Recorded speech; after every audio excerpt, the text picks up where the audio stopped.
बात 100-200 किलोमीटर या हजारों लाखों मील दूर की नहीं है। दुनिया की इस भीड़ में तुम चाहे किसी भी गांव, नगर, कॉलोनी या सेक्टर के किसी भी घर के किसी भी कमरे में रहो, मैंने और मेरे एहसास ने किसी वैज्ञानिक की तरह दिन रात मेहनत करके तुम तक पहुंचने का रास्ता खोज लिया है।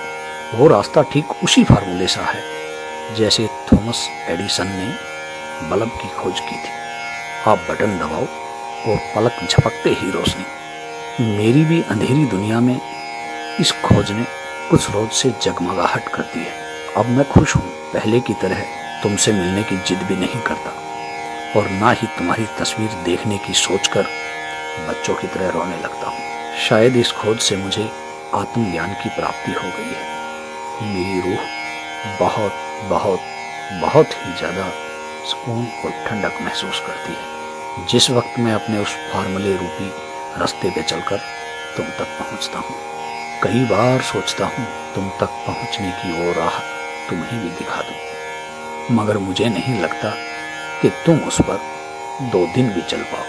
पहले ही दिन झुंझलाकर मेरे बताए रास्ते पर मिट्टी डाल दोगी और उसी मजबूरी के शॉल को ओढ़कर बैठ जाओगी जिसे तुम अक्सर ओढ़ती आई हो, क्योंकि मैं जानता हूँ मैंने पहले भी तुम्हें बहुत कुछ बताया है, मगर शायद ही मेरी किसी बात या फार्मूले पर तुम्हें यकीन आया हो। तुमने सदा अपनी परछाई पर शक और दूसरों पर भरोसा किया है। दूसरों ने तुम्हें जो भी बताया या समझाना चाहा है वो बात तुम्हारे दिमाग में इस तरह बैठती है जैसे भगवान श्री कृष्ण ने अर्जुन को गीता का उपदेश दिया था।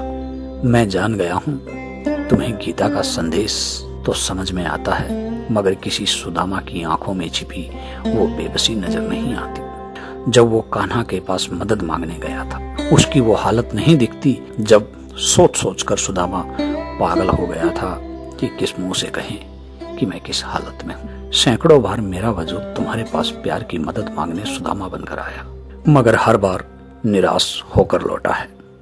आज बस इतना ही कहूंगा, तुम मुझे कभी नहीं समझ पाओगी, या फिर मालूम नहीं तुम समझते हुए भी कुछ समझना नहीं चाहती। खैर, ये सब तुम्हारा मामला है, मैं दखल ना ही दूं तो अच्छा। तुमसे मैं अपनी बात कर रहा था।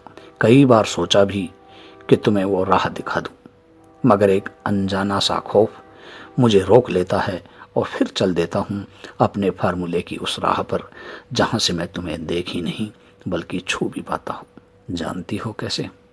मैं आंखें मूंद कर चुपचाप बैठ जाता हूँ और गहरी सांसें लेते हुए मन ही मन तुम्हारा नाम अपने मन के सूखे पड़े कुएं में जब तक पुकारता हूँ जब तक उसमें आवाज़ गूंजने ना लग जाए, और फिर देखते ही देखते आंसुओं की ऐसी मूसलाधार बारिश होती है कि मन का वो सूखा कुआं लबालब होकर समंदर में तब्दील हो जाता है, और फिर मैं उस समंदर में तैरते हुए सीधे, बिल्कुल सीधे तुम्हारे एहसास के करीब पहुंच जाता हूं और तुम्हें अपने सामने साक्षात खड़े पाता हूं। इसके बाद तुम्हें जी भर कर देखता हूं, छूकर तुम्हारे संगमरमर से बदन को महसूस करता हूँ और माथे पर चुंबन लेकर तुम्हारे कदमों पर सर रखकर तुमसे कभी ना बिछड़ने की भीख मांगता हूँ, और तुम मुस्कुराकर मेरे आंसू पोंछते हुए कहती हो,